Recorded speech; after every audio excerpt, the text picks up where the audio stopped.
metal screaming, and then the ATM came out of the ground all at once, trailing wires and broken masonry, crashing deep into the bucket. She heard glass pop and break. Hollis ran back to the pickup and threw the pry bar into the bed. She backed away from the island, the beeper sounding. Bits of plastic and glass littered the blacktop. 10 feet back, she stopped, braked. Hollis drove the pickup in front of the loader. It was a big Dodge Ram with heavy-duty suspension and an oversized bed. In this part of South Carolina, it had been easy to find. He'd stolen it from the driveway of a darkened house only an hour ago. He got out of the pickup to direct her, waving her to adjust in one direction, then the other. When he gave her the thumbs up and stood back, she uncurled the bucket. The ATM crashed onto its back into the truck bed, the Dodge rocking on its springs.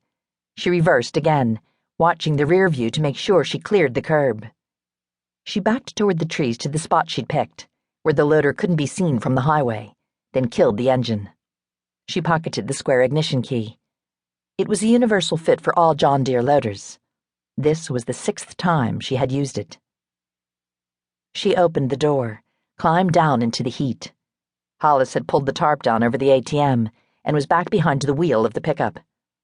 She walked quickly to the truck, looked up into the glassy eyes of the 2 cameras mounted on the bank wall, then got in on the passenger side. In the distance, she could hear the sirens. They pulled away, the truck sluggish from the weight, the shock squealing. He drove the wrong way out of the entrance, bumped onto the highway. "That one came up easier than the others," she said. She took off her mask, shoved it into a pocket of her windbreaker. Her face was damp with perspiration.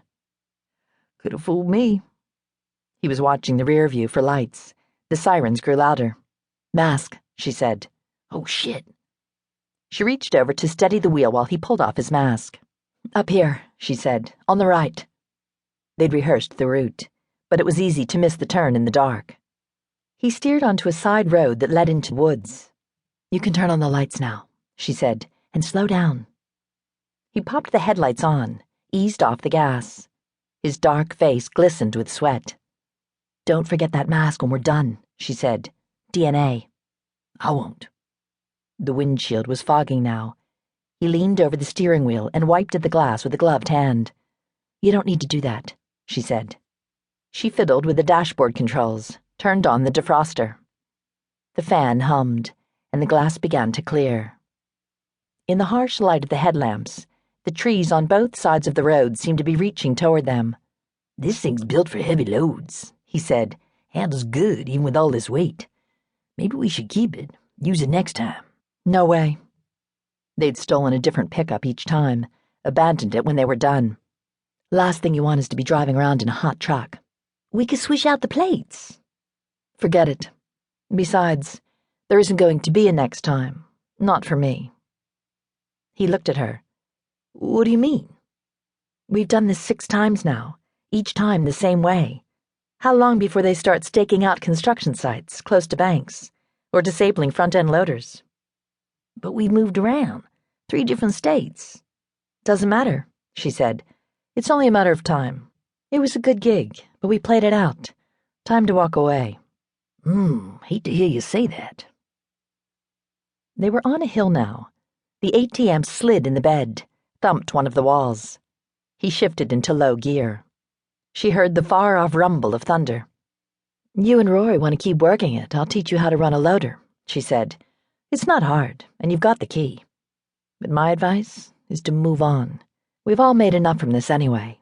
"Rory," he said. "Only reason I'm working with that cracker's because of you." She'd brought Rory in on the word of a contact she had in Georgia. It was Hollis's gig, but the 2 men he'd been using, one a laid-off heavy equipment operator, had both landed long bids on drug charges. Hollis had found the man in Georgia, who found Crissa. She'd come on board and helped Hollis fine-tune the plan to only hit machines on Friday and Saturday nights when they were loaded for the weekend. She'd brought Rory in as the 3rd man, but there had been friction between the 2 from the start. "Dump him," she said. "Find someone else. Rory's an adult. He'll get over it." "When he starts talking that good old boy bullshit, I'd like to bend that crowbar over his head. No way I'd work with him without you there." Then there's your answer.